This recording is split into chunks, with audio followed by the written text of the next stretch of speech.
Scanning for audio.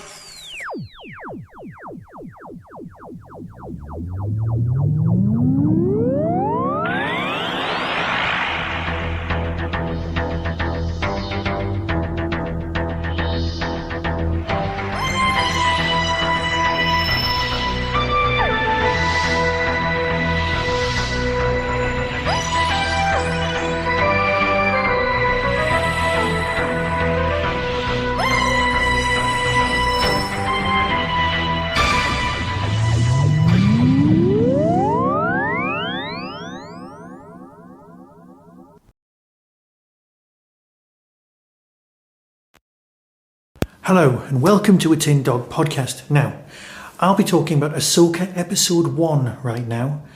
Now, I am looking forward to it, and I don't know a huge amount of Ahsoka backstory. So, I thought I'd sit down, do some research, and then, give you one episode at a time, not two, although Disney did put 2 episodes out on day 1. But that's not fair, because if you want to do a watch along, you kind of go, yeah, I'm going to watch 1 episode at a time. This is probably going to be watched in the future by people, not an immediate reaction kind of a thing, but this is my immediate reaction. There's not a lot of people who know that much about it. As far as most Star Wars fans are concerned, I would say she's turned up in The Mandalorian, she's been rock hard, and then she's got her own series. Now, that's not completely true. Her first appearance was like 15 years ago inside the Clone Wars animated movie, which is the thing that I sat down to watch. I thought, I'll give it a go before she's on TV, and then I'll be able to talk to you, my beloved listener, and find out more. So, I watched the movie, which is the introduction of the character Ahsoka being introduced to Anakin as his Padawan, so that it's a master and apprentice kind of situation. It's a very good film. It's animated, which, I like. And that character develops a bond with Anakin as they try to rescue Jabba's son / offspring. Yeah. Now, I was a big fan of the Clone Wars TV series, the 2D animated version as it morphed into the 3D animated version, but I kind of lost track with the animated versions of Star Wars. They weren't always available in the UK, you had to pay to track them down, but it was good. So I've not seen that much stuff. We've got Bad Batch, which is season 1 and 2, and we've got the Rebels. Now apparently this character is in, I believe, and I'm probably wrong, so don't bother to put comments, that there are 3 seasons of Rebels, which has her and Ezra. Now, I know quite a lot because Ezra is the person with the incredibly excellent lightsaber. That's a blaster as well. I've seen the first 5 episodes of Rebels, and I do intend watching them all. But obviously, you only have a certain amount of time, especially when you're a grown-up. You can't go, I'm just going to binge this lot. And then, while somebody else in the house is getting on with stuff, you are the person who gets on with stuff in the house. So I'm watching these whenever I can. I thought best to watch Rebels off and on, but then I started watching Bad Batch and I really liked that. So I kind of started watching that instead at night, and then I would fall asleep, so I keep having to skip back. Anyway, you don't need that. What you need is a reaction to Ahsoka Episode 1. There will be an Episode 2 reaction as soon as I've seen it. But like I said, we watched Episode 1 and stopped. It stops with another character from Rebels. Now, it is weird that what they've done is the person who was in charge of the animated series is basically in charge of a live action series, which is series 4 of an animated series. It's like Rebels the Next Gen or Rebels the Same Gen. Rebels Series 4. We'll call it Ahsoka just so that we can differentiate. But all it's really acting as is an advert to make a lot of people who weren't interested in the cartoons to go back and watch the cartoons. Which, as a maker of cartoons, as I used to be, not a bad thing.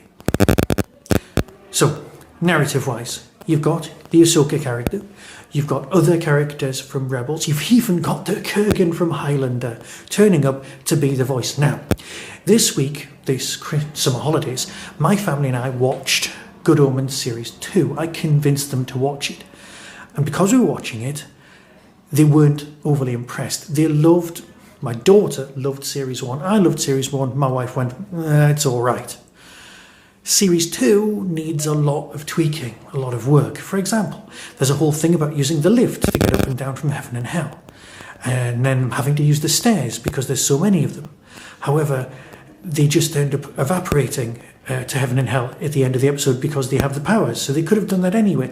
There's a lot of little moments that were just annoying for a lot of people, and there was a lot of David Tennant.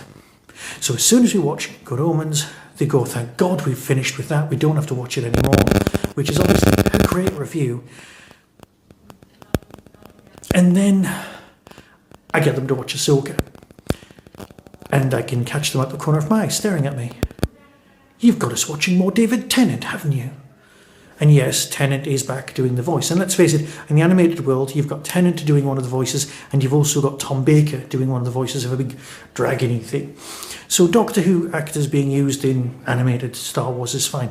Tennant's performance as not C-3PO, who's in charge of lightsabers, is very, very good. I've got no questions about that. So that means he's got Harry Potter, Good Omens, let me see, Doctor Who. Oh yeah, David Tennant did do Doctor Who. And Doctor Who. Oh, and Doctor Who. Yeah, so he's done that. And is he in absolutely every single franchise going? Probably. Let's leave it there. So my family weren't overly impressed. It's setting a lot of the groundwork. But as my daughter wasn't particularly interested, and she was just doing a jigsaw, it was quite silent. There was a lot of stuff happening on screen. The business with the speeder bike looked good, but it was fairly predictable. Stop, don't run off to the distance. No, don't go. Oh, you've gone. I've got this map, which looks like a Rubik's ball thing. And how could we read it? Oh, I'm clever, I'll do that. So it's a Mandalorian who's a Jedi, and in The Mandalorian you've got a Jedi who wants to be a Mandalorian, and oh, that's fine. Does this fit completely with the universe? And if that's the case, does this mean that Darth Maul might turn up stuck together with some glue and sticky tape? We don't know. I liked it. I'm not sure I liked it as much as everyone else on the internet, but I think the reason that I'm not at the same point as them is that I've not seen episode 2 yet. But I know I will, and I'll watch that very soon. And then, as always, I'll have a chat with you afterwards. So until then, I'll say good start, looks great, some very, very nice performances. I'm sorry to say that the actor playing main Jedi for hire with a nice red lightsaber is dead now in real life, which is a shame because the character and the performance was brilliant.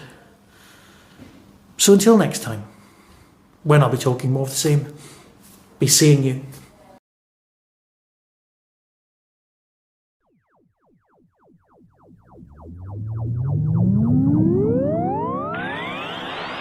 That was the Tin Dog Podcast. Everything discussed is the intellectual property of others. No infringement is intended. For early access to reviews, follow the show on YouTube or Twitter @Tin Dog Podcast. To contact the show, email tin-dog@hotmail.co.uk. The Tin Dog Podcast is a founder member of the Doctor Who Podcast Alliance.